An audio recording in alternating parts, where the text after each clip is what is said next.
thì cậu tôi sửa rồi trên cái cũng trên thưa. Ô, lúa cũng cho mông, cho cô nàng đá, ê, số mông đá này, Cậu có chút đế rồi. cái đây mà, nó đá sao? Cậu đế rồi. Ừ.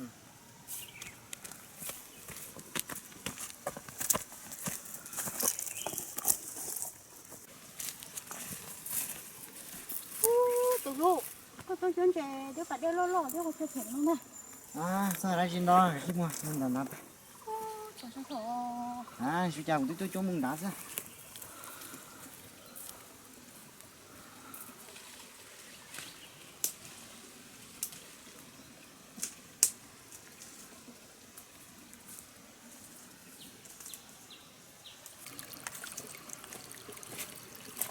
Tụi lu, tôi sao nói có chỗ mong của tôi à?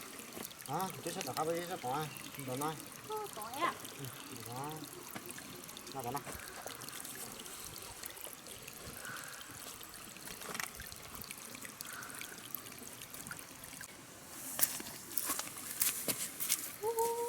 Tụi lu, ê, có thể có chỗ mong của tôi. À, từ lúa, giờ chúng nó chỉ cho mông là chỉ dành trắng nào, nó bị xí lục cho tôi. Cái nhỏ đây nó theo xe cũng muốn chỉ lo theo. Hiện tại cái đa của tại lệ mà. Tôi sẽ phòng tôi phải đế lo xung quanh. Hiện tại tới đây nói cũng muốn cho con đổ từ tôi mà. À, mua cái mà để lòng muốn nó ít chỉ để nhỏ chỉ muốn cho có đồ tới tôi mà Muốn chạy hả? mua họ đừng cho có đồ lo lo. Dạ. Ừ. Hiện tại cho con đổ em với con sang à? À, những con trai ô, những cho có đồ gì, chứ những cho có đồ ấy, tôi lo ấy, tôi đu rồi, tôi leo. Đổ hả? Chứ, Đổ chè cho con trai mà. à, chỉ con trai leo. Hiện tại chè con trai thở một trái à? À, mà muốn ra chứ à?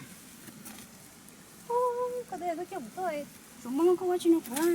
À, nhớ về, chế về thả cú để xóa à.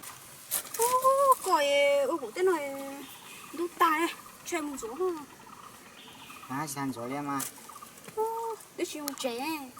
À, chỉ muốn chế kia xem, sao phải chế nào đấy. Thành số đâu mà trẻ. Phải chế kia xem, phải chế nào đấy.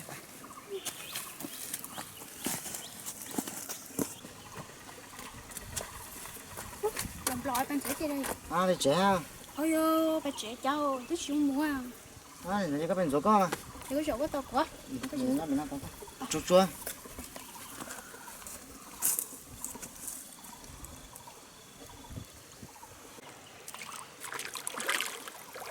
Chả thấy bể. Tôi chờ tôi xuống rồi. Mới đi nó ha. Chuyện của em đâu đi lòng hay chào á.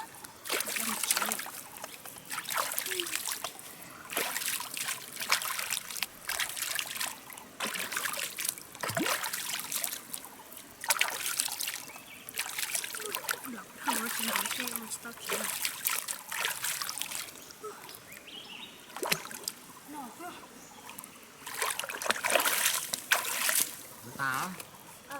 Tao